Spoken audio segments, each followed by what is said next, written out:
Tracy. Close, but not close. Okay. Amazing job kicking us off. And I like what you said about one of the secrets to having a happy, long marriage, partnership. And that's a treat every day like it's your first date. With curiosity for each other. I thought that was really special. And Sara Hyman, Myron's mom, had some advice of her own for any of the men out there. This is how you need to treat your woman. Tell her that you love her. It never gets old. Show her that you care. Show her that you care. Bring her pretty flowers. Caress her gentle hair. Take her out and dine with her. Drinking sweet red wine. While sweet music plays. Kiss her in the morning. Kiss her late at night. Always hug her strongly, that she may feel your might. Put your arm around her when you stroll with her. She will love you dearly. She will care for you. She may cook for you. Celebrate each day together, eating her sweet honey cake. Together you will be in heaven while you are here on earth.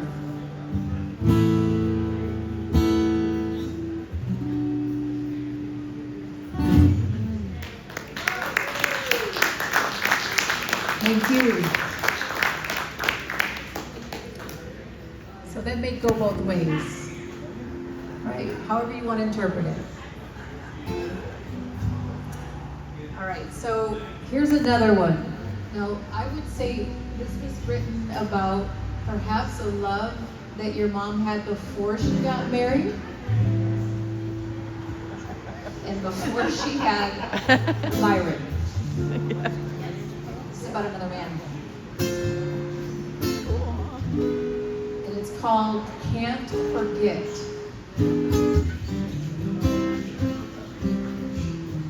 I'm watching waves, they come and go.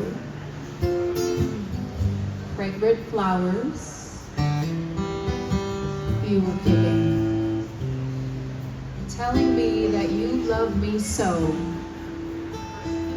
Sweet red wine and warm caress, sitting near the fireplace. Your strong lips were hot as fire. It warmed my soul, I can't forget.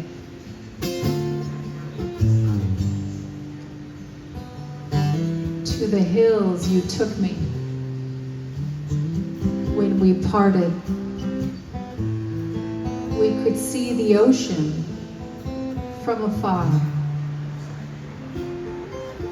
Holding you gently, you told me, look at the sea and remember me. Yes, I remember you forever. When I swim, I think of you. Do I see you in the sky? When the clouds are passing by? I can't forget you.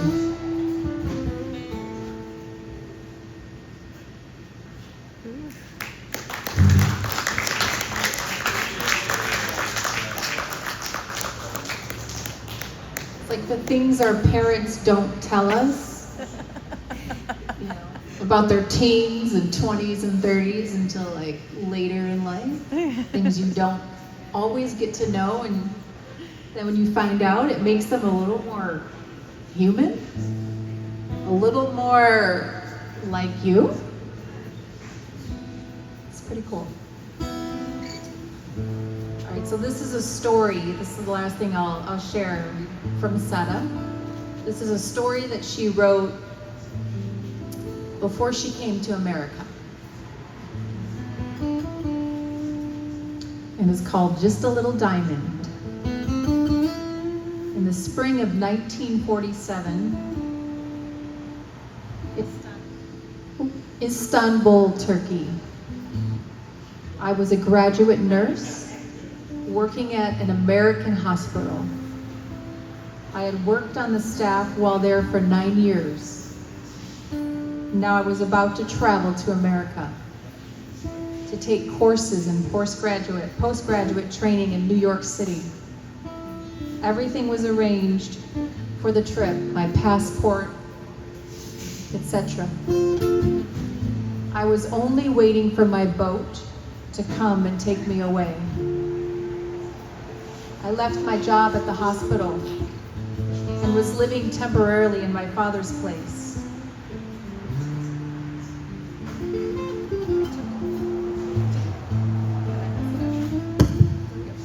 I took a job at the hospital. It was part-time. I was administering injections to a young couple in their home. They were about 30 years old. I was 28. They lived in a rich neighborhood in an elegant apartment. The woman, Anna, was a beautiful blonde. The man, Carl, was tall, handsome, and charming. I met Anna before when she gave birth to her child at my hospital. She had gained some weight since then. I gave them their injections in separate rooms. When I was alone, Anna complained about Carl. When I was with Carl, he complained about Anna. It seemed like their marriage was not working anymore. Maybe they never loved each other. Most marriages in Turkey at that time were arranged by parents. However, they both were very friendly to me. In fact, one time Carl invited me to go out and have dinner with him. I told him, no thank you, I'm busy. The truth was, I did not go out with married men. I told Carl and Anna at the beginning that I could only work for them temporarily, as I was just waiting for the boat to take me to America. One day Carl said, you are a lucky woman to be able to go to America. The next day I was giving Carl his injection and he said to me, Sara, I have a favor to ask you. I have a cousin who lives in New York. I want to give her a little diamond. Can you take it to her? I told him I could not. You know, it's very difficult to take jewelry out of the country.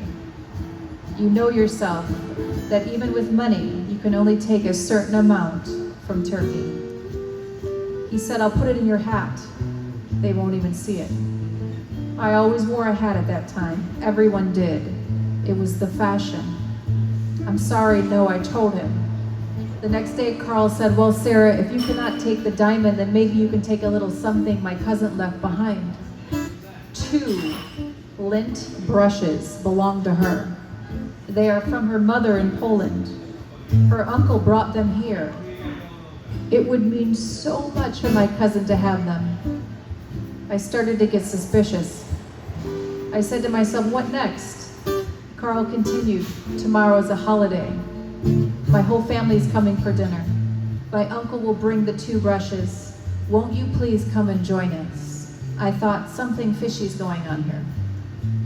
I found out later that night that my boat had docked and I was going to be leaving soon. I didn't want to tell Carl and Anna, however. I had one more injection to give them, so I would go to their house and take their brushes, but definitely not stay for dinner.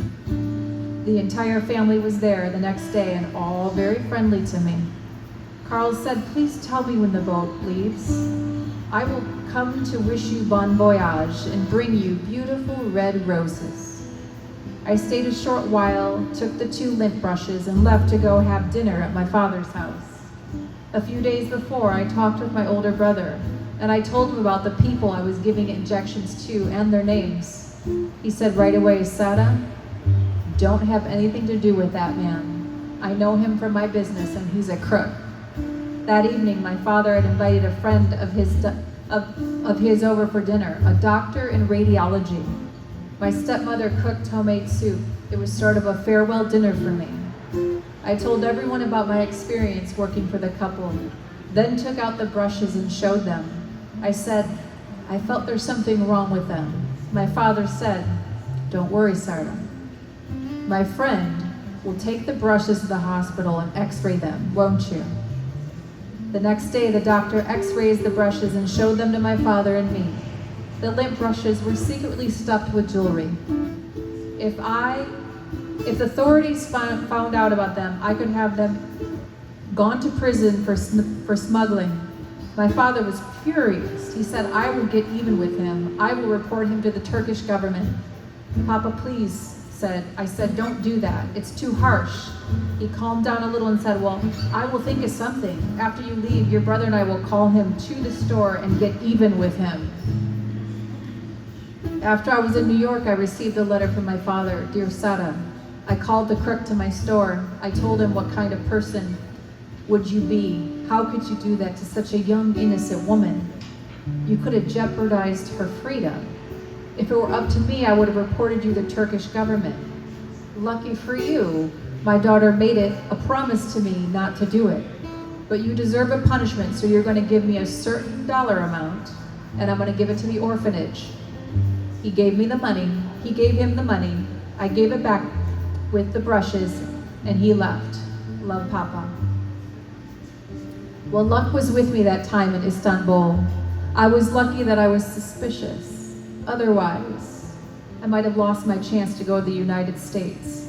I was lucky to have met the radiologist. He immigrated here many years later. When he came, he brought a little present for me, something I left behind, a set of famous x-rays. She said she was lucky that day to trust her suspicions. Just a reminder to everybody,